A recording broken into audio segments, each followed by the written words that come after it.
Hello everyone, I am Manisha. Welcome to upward study. तो आज है 9 अगस्त और 9 अगस्त के सभी आर्टिकल्स हम डिस्कस करेंगे, पर उससे पहले आपको यहाँ पर दिख रहा है कि आज मैं इंडियन एक्सप्रेस को डिस्कस कर रही हूँ। क्यों कर रही हूँ? क्योंकि आज द हिंदू की साइट में कुछ प्रॉब्लम आ गई थी, जिस वजह से द हिंदू जो है वो अवेलेबल नहीं हो पाया। उस वजह से अभी जो है वो मैं यहाँ पर आपको द इंडियन एक्सप्रेस के ही आर्टिकल्स डिस्कस कर रही हूँ। देखिए, आप कोई भी न्यूज़पेपर को रेफ़र कर सकते हैं कि चाहे आप द हिंदू पढ़ रहे हैं, इट्स ओके। अगर आप इंडियन एक्सप्रेस पढ़ रहे हैं तब भी आपका ठीक है। मतलब बोलने का मतलब ये है कि दोनों में आर्टिकल्स जो है वो थोड़ा आगे पीछे कर करके सेम चीज़ मतलब रिपीट हो ही जाती है। और वैसे भी आपका करंट अफेयर में जो है वो आए दिन कोई ना कोई अपना आपका ऐसा आर्टिकल होता है जो कि रिपीट होता ही रहता है। तो इसलिए मैंने यहाँ पर जो है वो इंडियन एक्सप्रेस को यहाँ पर कवर कर लिया है। चलिए स्टार्ट करते हैं आज का लेक्चर। तो हमारा आज का कोट है कि we are not given a good life और a bad life, we are given a life and it's up to us to make it good और बैड। सो बेसिकली हमें कोई बहुत अच्छी लाइफ नहीं मिली, ना ही बहुत बुरी लाइफ मिली।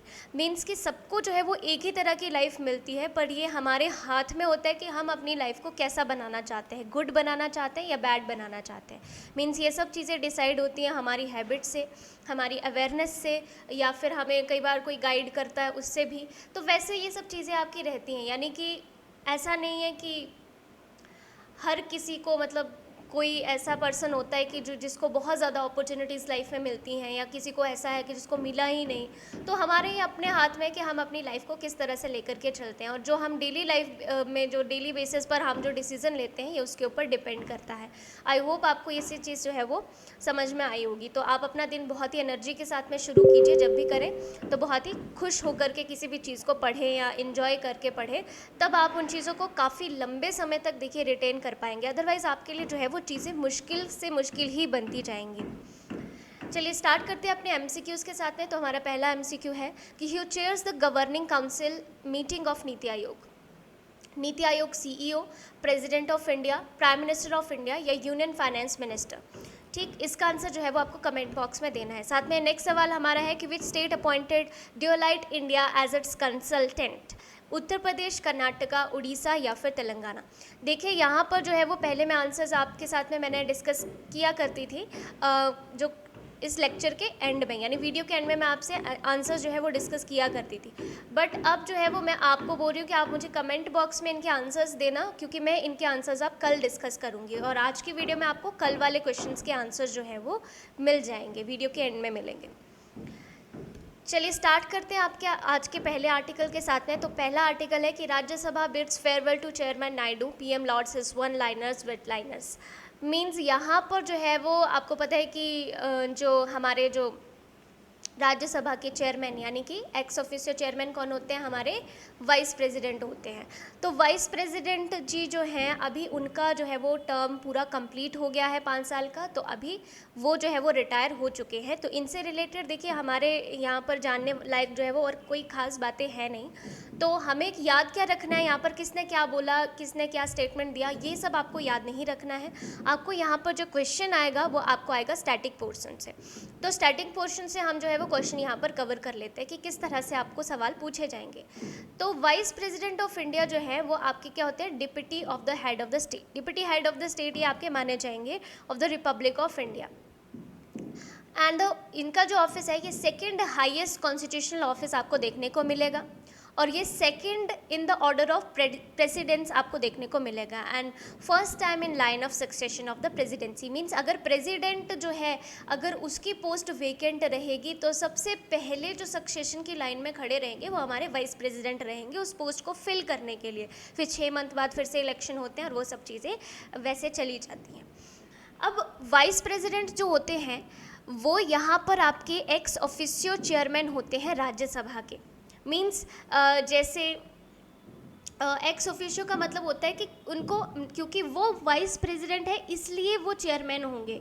यानी कि ये कोई इलेक्ट नहीं किया इनको कि ये यहाँ के जो राज्यसभा के चेयरमैन रहेंगे, नहीं, ये एक्स ऑफिशियो है कि उनको वैसे ही ये ऑफिस जो है वो मिल जाता है। आर्टिकल 66 क्या बोलता है? ये बोलता है कि किस तरह से वाइस प्रेसिडेंट के इलेक्शन होंगे और उसके लिए क्या क्या क्वालिफिकेशंस रहती हैं। तो यहाँ पर क्या होना चाहिए? वो तो एक तो सिटीजन ऑफ इंडिया होने चाहिए, दूसरा उनकी एज कितनी होनी चाहिए? तो 35 ईयर्स ऑफ एज उनकी एटलीस्ट होनी चाहिए, और उनका कोई ऑफिस ऑफ प्रॉफिट नहीं होना चाहिए। ऑफिस ऑफ प्रॉफिट मीन्स कि ऐसा कोई उनके पास में सोर्स ऑफ इनकम नहीं होना चाहिए जो कि यानी गवर्नमेंट के अंडर जॉब कर रहे हैं वो एक तरह से, तो उनका अदर कोई ऑफिस ऑफ प्रॉफिट नहीं होना चाहिए। तो वो सब बातें आपकी आती हैं। आर्टिकल 69 बताता है ओथ एंड अफर्मेशन इनके बारे में, ठीक। वाइस प्रेसिडेंट की ओथ एंड अफर्मेशन जो है वो आर्टिकल 69 के अंडर आती है।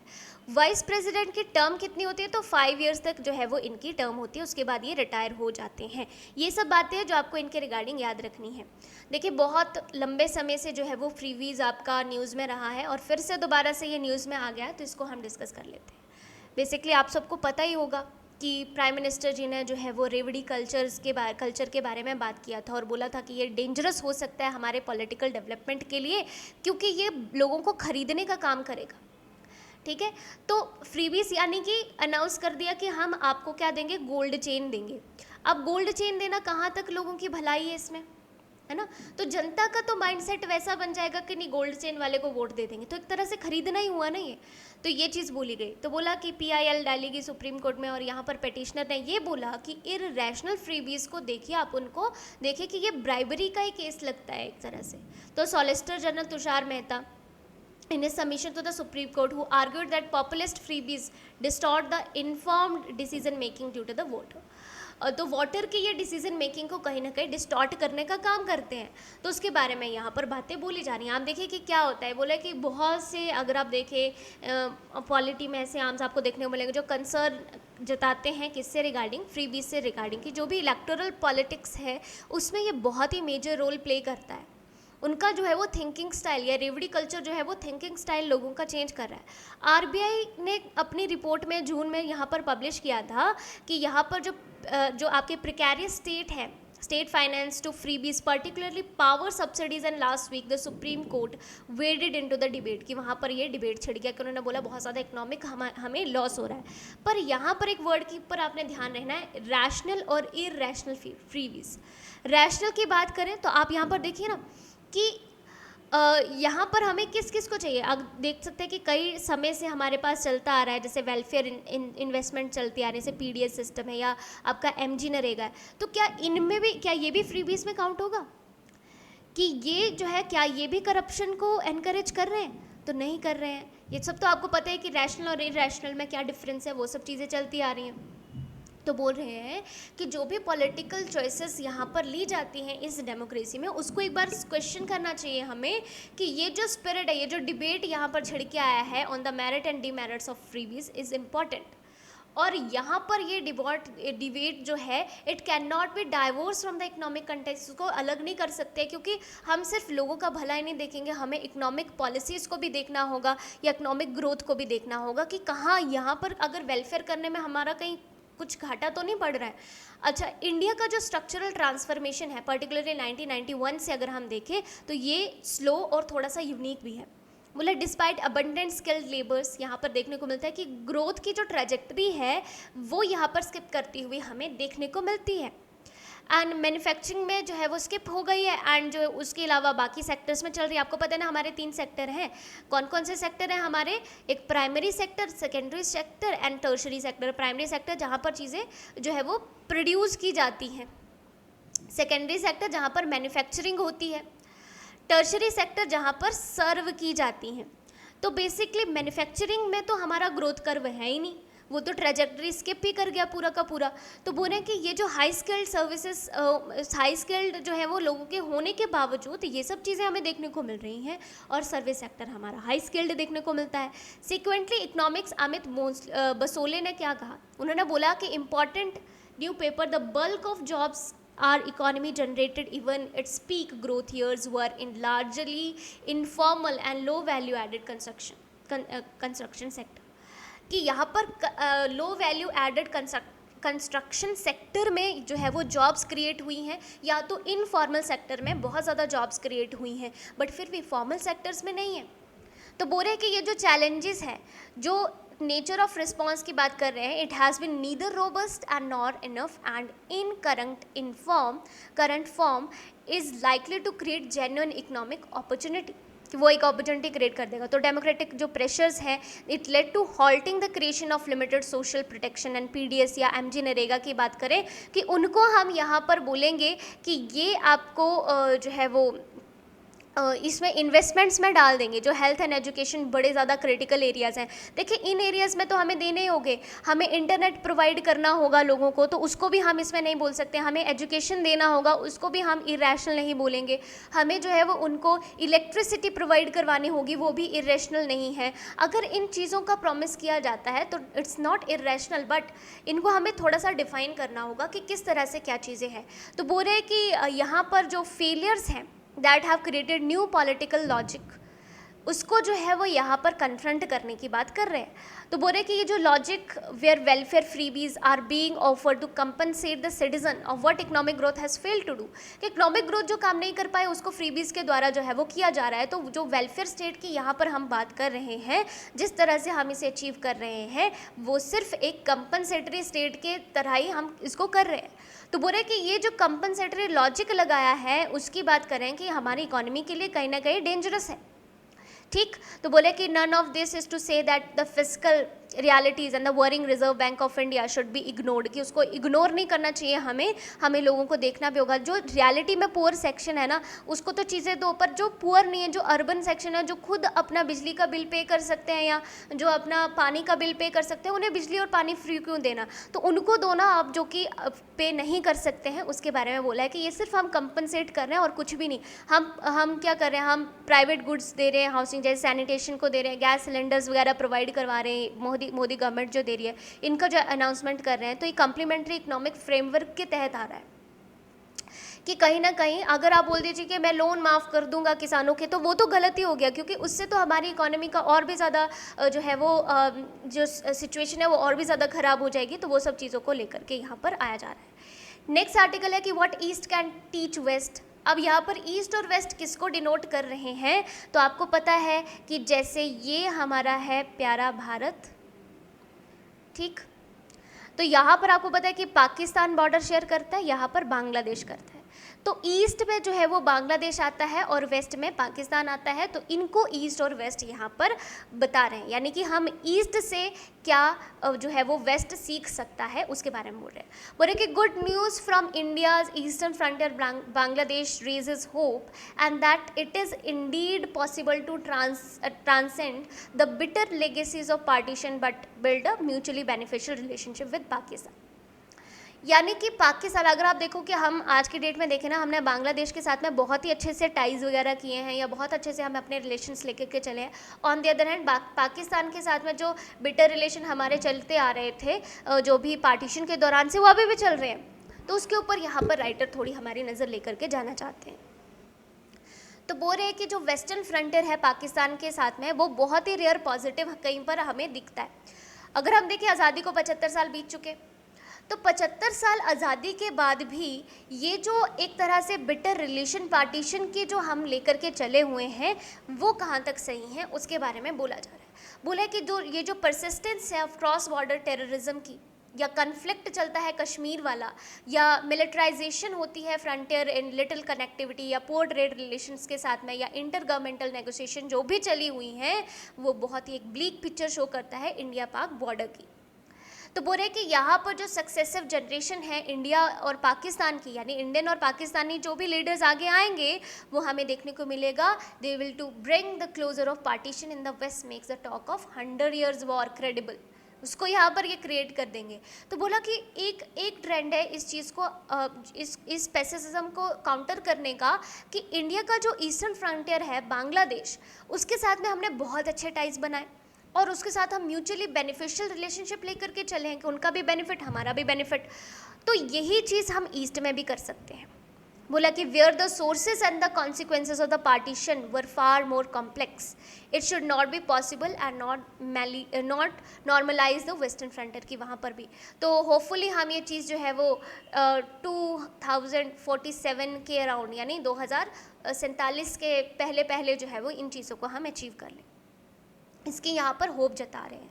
तो बोल रहे हैं कि ये जो टॉक है 100 year of war between India and Pakistan, prime minister Sheikh Hasina ने इसको एक तरह से जो है वो विज़िट की थी इंडिया में। तो यहाँ पर जो है वो या नरेंद्र मोदी ने साथ में जो सोनाली अध्याय या गोल्डन चैप्टर जो है करके इन बायलेटरल रिलेशंस को और भी ज़्यादा आगे बढ़ाने की कोशिश की थी बांग्लादेश के साथ में। और बोला कि यहाँ पर अगर हम देखें कि जो भी पैसिमिस्ट जो है वो कंटिन्यू रहा, but cup of the half empty, क्योंकि बोलते हैं कि we see the cup half cup as empty.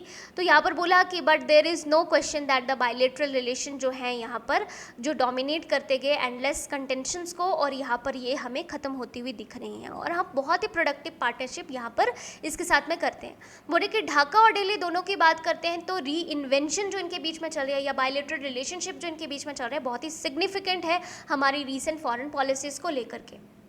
अच्छा, हम क्या काम कर रहे हैं? बोले कि हम रीबिल्ड करना चाहते हैं ईस्टर्न को। 2010 में जो शेख हसीना आई थी इंडिया में, तो जब वो बांग्लादेश की प्राइम मिनिस्टर बनी सेकेंड टाइम 2009 में, तो वो यहाँ पर विजिट की थी मनमोहन सिंह के साथ में। तो उसके साथ में ये जो है बहुत ही एक्स्ट्रा ऑर्डिनरी एफर्ट था, इन्होंने एड्रेस किया बायलेटरल प्रॉब्लम्स को जो भी यहाँ पर चलती आ रही थी, और उनको जो है वो बॉर्डर सेटलमेंट्स किया, रिवर वाटर शेयरिंग के बारे में बात किया, या बॉर्डर टेररिज्म के बारे में बात किया, और बांग्लादेशी गुड्स एंड कनेक्टिविटी के बारे में बात किया, और चीज़ें अच्छी होती गई। अब यहाँ पर क्या बोला कि इम्प्रेसिव प्रोग्रेस हमें देखने को मिल रही है कुछ अब इस एरिया में। तो बोल रहे हैं कि उसके बाद में जो मनमोहन सिंह है उन्होंने ट्रैवल किया सितंबर 2011 में यहाँ ढाका में। तो पर वेस्ट बंगाल की जो चीफ मिनिस्टर है ममता बनर्जी, उन्होंने यहाँ पर क्या किया, उन्होंने रिफ्यूज़ कर दिया था जो डील यहाँ पर हमारी होनी थी, किसके, तीस्ता वाटर के ऊपर जो है वो डील होनी थी। मैं आपको तीस्ता की एक लोकेशन बता देती हूँ, ठीक है। I have not added the map, but मैं आपको यहाँ पर ड्रॉ करके बता देती हूँ। सो बेसिकली जैसा कि आपको पता है कि ये है नॉर्थ ईस्टर्न स्टेट्स। यहाँ पर सिक्किम के जेमू ग्लेशियर से भाई तीस्ता नदी आती है, और यहाँ से ब्रह्मपुत्र आती है, और ब्रह्मपुत्र की ये एक जो है वो ट्रिब्यूटरी इसमें जाकर के मिलती है ये तीस्ता। तो बांग्लादेश और इंडिया के बीच में जो जेमू ग्लेशियर से ये जो तीस्ता नदी निकली, इसके बारे में बात की जा रही है कि ये तीस्ता वाटर्स को शेयर करने के लिए मना कर दिया था, ठीक है। तो सिक्किम से ही नहीं जाती, क्योंकि सिक्किम जो है वो यहाँ तक है, तो आगे आपको पता है कि वेस्ट बंगाल आता है, फिर उसके बाद बांग्लादेश आता है। इस तरह से सिलीगुड़ी कॉरिडोर वाला आपने देखा होगा मैप को अच्छे से। तो चलिए कमेंट बॉक्स में आप मुझे बताइए कि जो वेस्ट बंगाल है और जो सिक्किम है वो किन किन देशों के साथ में बॉर्डर बनाते हैं, ठीक। अच्छा, तो ये चीज़ हो गई। उसके बाद बोला कि मनमोहन सिंह गवर्नमेंट जो है वो फिर भी स्ट्रगल करती रही पार्लियामेंट में कि वो अप्रूव करे जो बाउंड्री सेटलमेंट्स जो जितनी भी चलती हैं उनको, बट ये जो प्रॉब्लम्स है इनको रिजेक्ट कर दिया गया सेटलमेंट के लिए। और यहाँ पर फिर उसके बाद में बीजेपी आती है, 2014 में मोदी जी आते हैं, और वो यहाँ पर सपोर्ट ले लेते हैं पूरा का पूरा, बंगाल, असम, और पार्लियामेंट्री अप्रूवल यहाँ पर उनको मिलता है, और 2015 में ये इन डिस्प्यूट्स को जो है वो सेटल करने की बात करते हैं। तो मोदी जी ने यहाँ पर एक्सेप्ट किया award of the permanent court of arbitration in the Hague in settlement and maritime boundary dispute the Delhi and Dhaka के बीच में। तो यहाँ पर इन्होंने जो है वो परमानेंट कोर्ट ऑफ आर्बिट्रेशन का जो इनको अवार्ड मिला है हेग में, इसके लिए कि ये आपने बांग्लादेश के साथ में जो भी आर्बिट्रेशन किया, जो भी यहाँ पर रिलेशंस बनाए हैं, वो बहुत ही बढ़िया काम किए। जो ये चीज़ रही। अब बोल रहे हैं कि bureaucrats of two capitals have argued that another couple of decades without settling the dispute, but Delhi moved decisively accept the verdict and removed another long-standing territorial dispute and bilateral relations। उनको भी आगे बढ़ाने की बात कर रहे हैं। तो बोल रहे हैं कि अनरिजॉल्व लैंड एंड मैरीटाइम जो भी टेरिटोरियल डिस्प्यूट्स रहेंगे हमारे, उन प्रॉब्लम्स को जो है वो देखा जाए। अब पाकिस्तान के साथ में भी सेम है और बांग्लादेश के साथ में भी, तो उन दोनों को हमें यहाँ पर सॉल्व करना चाहिए, थोड़ा बहुत देखना चाहिए। तो क्रॉस बॉर्डर टेररिज्म जो यहाँ पर हो रहा है, कुछ सालों से बहुत ज़्यादा बढ़ गया है, उसको जो है वो यहाँ पर देखने की बात कर रहे हैं कि the incremental opening of the Indian market in the Bangladeshi goods, Dhaka willing to let the Indian goods and transit होना, उनको नॉर्थ ईस्ट वगैरह में उनको बूस्ट करना। क्योंकि आपको पता है कि सिलीगुड़ी कॉरिडोर जो है वो उसको चिकन नेक भी बोलते हैं, क्योंकि बहुत ही पतला, अगर हमारा यहाँ से कनेक्शन टूट गया तो हम नॉर्थ ईस्ट से ही पूरा अलग हो जाएंगे। इसलिए बांग्लादेश के साथ में रिलेशन बनाना बहुत अच्छा है, ताकि हम कनेक्टिविटी को जो है वो अच्छे से समझ पाएँ और सब चीज़ों को अच्छे से कर पाए। तो बोला कि कनेक्टिविटी फ्रंट के द्वारा देखें तो substantive movement towards reopening the border that largely shut down 1965 में जो हुआ था, तो उस वजह से इंडिया पाकिस्तान के बीच में जो वॉर हुई थी, तब ट्रांसबॉन्डरी सर्विसेज, बस सर्विसेज वगैरह को चलाने की भी बात की जा रही है। तो बायलेटरल ट्रेड वॉल्यूम्स जो है वो आपको देखने को मिलेगा कि ये हमें ग्रो करता हुआ दिख रहा है। लास्ट ईयर 16 बिलियन से ये ग्रो कर गया। तो बांग्लादेश जो है वो इंडिया का टॉप एक्सपोर्ट मार्केट बन चुका है। मीनवाइल बांग्लादेश जो है वो फास्टेस्ट ग्रोइंग इकोनॉमी भी बन चुकी है, one of the fastest growing economies and world में। और Pakistan by a good margin in South India, कि उनसे भी जो है वो कहीं ज़्यादा आगे चल रहे हैं। तो इंडिया और बांग्लादेश ने डेवलप किए हैं बहुत ही अच्छे रिलेशंस, और ढाका के साथ में जो भी हमारा परचेजिंग पावर, जो बांग्लादेश जो है वो हमसे जो पावर खरीदता है, तो ये हमसे अभी लगभग 1200 मेगावाट तक की पावर जो है वो खरीदता है, और 1500 मेगावाट की पाइपलाइन के द्वारा एडिशनली जो है वो दी जाती है। एंड द प्रोग्रेस और भी ज़्यादा भारत बांग्ला फ्रंट में जो है वो चला हुआ है, कि एक्सपेंसिव गवर्नमेंट का वेस्ट बंगाल के साथ में एंथुसियास्टिक नेशनलिज्म ईस्टर्न सब कॉन्टिनेंट के साथ में इसको जोड़ा जाए एंड वो सब चीज़ों को देखा जाए। तो अभी जो है वो नॉर्थ ईस्टर्न के साथ में हमारे बहुत अच्छे रिलेशन में, और हम पाकिस्तान के साथ में भी अच्छे रिलेशन बना सकते हैं। ये सब बातें यहाँ पर बोली जा रही है। तो बोले कि कई सारे इश्यूज़ यहाँ पर निकल के आते हैं जो कि कहीं ना कहीं डीस्टेबलाइज करते हैं ग्रोइंग स्ट्रैटेजिक पार्टनरशिप को, बट फिर भी उन प्रॉब्लम्स को सॉल्व करके चला जा सकता है, और फिर हम जो है वे म्यूचुअली उन सब चीज़ों को कर सकते हैं। तो 75 साल जो आज़ादी के बीत चुके हैं, उसके बाद में भी ये जो गोल्डन मोमेंट है, या ये जो पाकिस्तान के साथ में हम चीज़ों को कर सकते हैं, उसके बारे में बात करें। बाकी सार्क के बारे में बताया जा रहा है कि सार्क के साथ में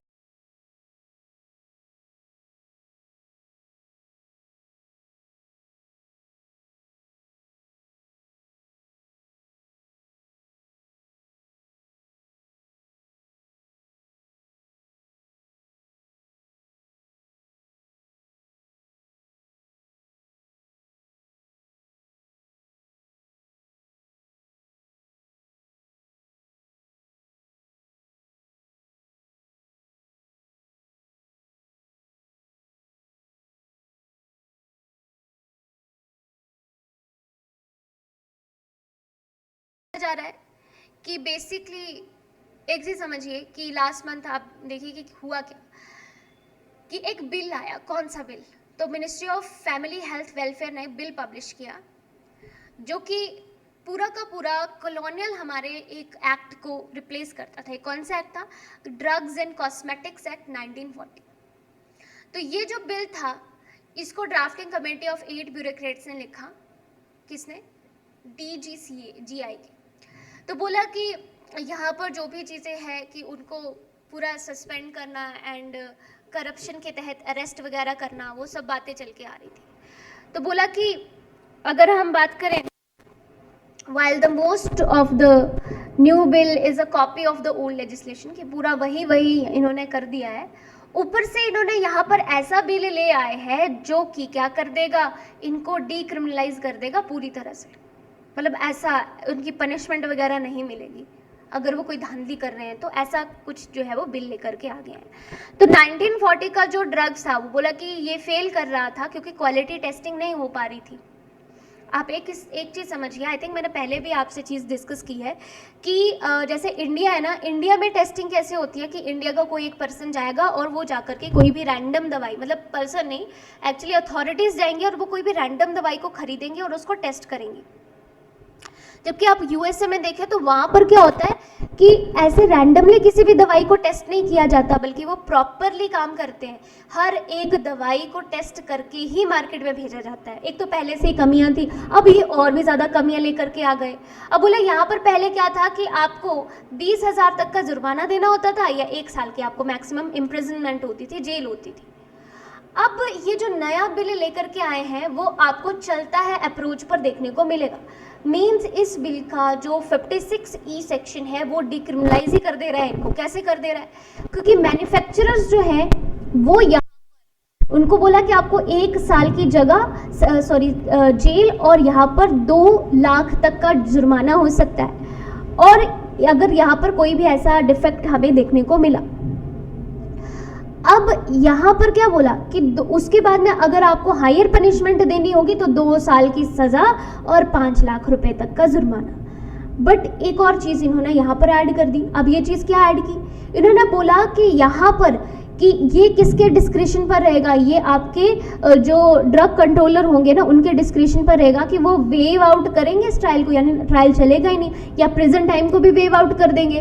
कब तक? जब तक कि अगला पर्सन जो है वो फाइन पे कर रहा है। अगर वो फाइन पे कर देगा उसको, मान लीजिए, देखो क्या होता है, आप यहाँ पर 2 लाख तक का आप जुर्माना रख रहे हो, ठीक, तो या 5 लाख तक का जुर्माना रख रहे हो, 2 से 5 लाख तक का जुर्माना है। अब यहाँ पर पर्सन ने दवाई बनाई, उसको जो है वो मान लीजिए कि इस पर्सन को जो है वो 50 लाख का तो प्रॉफिट ही हो रहा है, तो उसको 2 से 5 लाख जो जुर्माना देने में हर्ज भी क्या है, और वो अपना कमाता रहेगा। तो ये कहीं ना कहीं पब्लिक हेल्थ के खिलाफ है, उसके बारे में बोला जा रहा है। तो बोल रहा है कि ये जो आईपी है ये अलाउ करता है drug to be declare the standard quality as long as amount of the active ingredients between 90% to 110% of the advertised level, कि आपने जो है वो उनमें से एक्टिव इंग्रेडिएंट कितने डाले हैं, 110% अगर आपने लिखा है तो 90 तो मिनिमम उसमें होने चाहिए, बट अब जो नए रूल आए ना उन्होंने बोला 70% पर भी चलेगा। अब सोचिए कि यहाँ पर आप कोई दवाई ले रहे हैं जिसमें बोला है कि ये जो आपने 10 एंटीबायोटिक्स लेनी है, उसमें बोला है कि 100 mg जो है वो उसके ऊपर लिखा हुआ है एक्टिव इंग्रेडिएंट्स को, आप 100 mg समझ के उसको ले रहे हैं, बट आपके अंदर जा कितना है, 70 mg जा,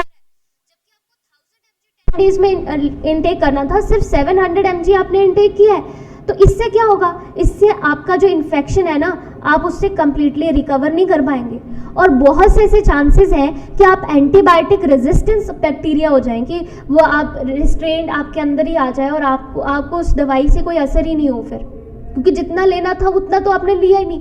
तो ये कहीं ना कहीं खतरनाक सिद्ध हो रहा है हमारी पब्लिक हेल्थ के रिगार्डिंग। ओके, बाकी इसके 4th शेड्यूल में और भी कई सारे एग्जेम्पशन जो है वो डाल दिए। तो क्या एग्जाम्पशन बोला कि शेड्यूल्ड, जैसे कि presence of particulate and contamination foreign matter and heavy metals, उनको भी रख दिया। तो मतलब इतने ज़्यादा एग्जाम्पशन देने का क्या मतलब है कि आप इतने ज़्यादा, आपने 43 एक्सेप्शंस रख दिए इस बिल में, तो 43 केसेस पे मतलब आप माफ़ कर देंगे, वो सब चीज़ों को लेकर के आ रहे हैं कि बोल रहे हैं कि ये पब्लिक हेल्थ के वेलफेयर में नहीं है, बाकी सब चीज़ें आपके सामने हैं। नेक्स्ट बोला है कि what it will like to fulfil India solar power dream.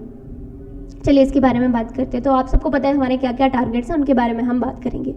तो जैसा कि सोलर फोटोवोल्टाइक्स जो है, पीवी जो है, has driven India's push towards adoption of cleaner energy and generation of technologies, उसके बारे में बात करें।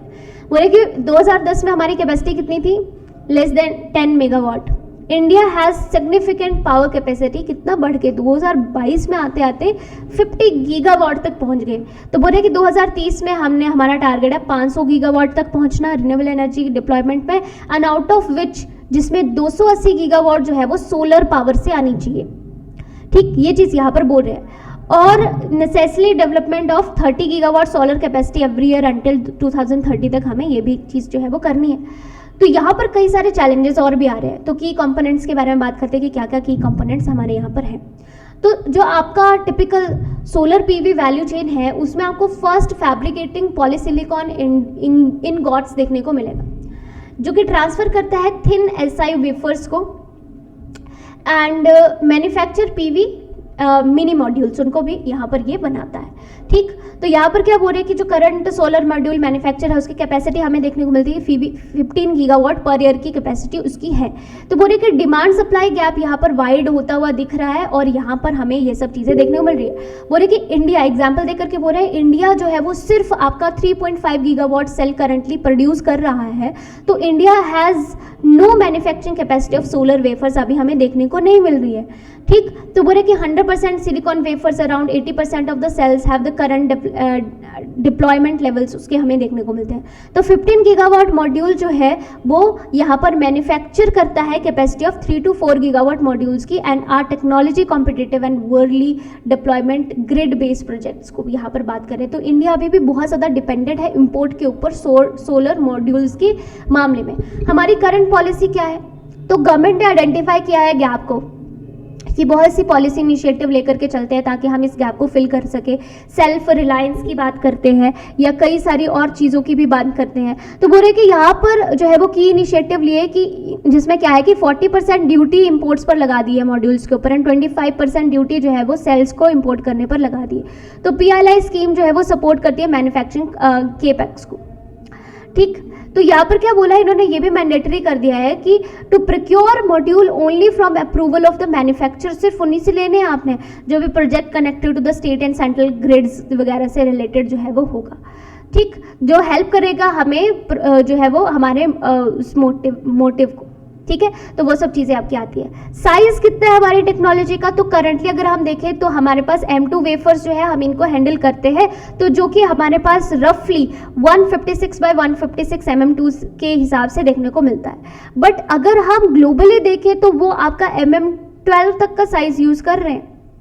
तो हम जो है वो अभी ग्लोबली MM10 से MM12 को मूव करने जा रहे हैं, और हम अभी भी MM2 पर ही जो है वो फिक्स है। तो ये बिगर साइज है, सिलिकॉन का जो हमें कॉस्ट ऑफ वेफर्स जो है वो चुकाना पड़ता है, उसके बारे में बोला जा रहा है। ठीक, बाकी रॉ मटेरियल सप्लाई के बारे में बात करें तो बहुत ज़्यादा गैप हमें यहाँ पर भी देखने को मिलता है। रॉ मटेरियल में भी आप सप्लाई चेन में देखिए बहुत ज़्यादा गैप है। तो सिलिकॉन वेफर्स जो है जो मोस्ट एक्सपेंसिव रॉ मटेरियल हमें देखने को मिलता है, और जो इंडिया में मैन्युफैक्चर नहीं होता।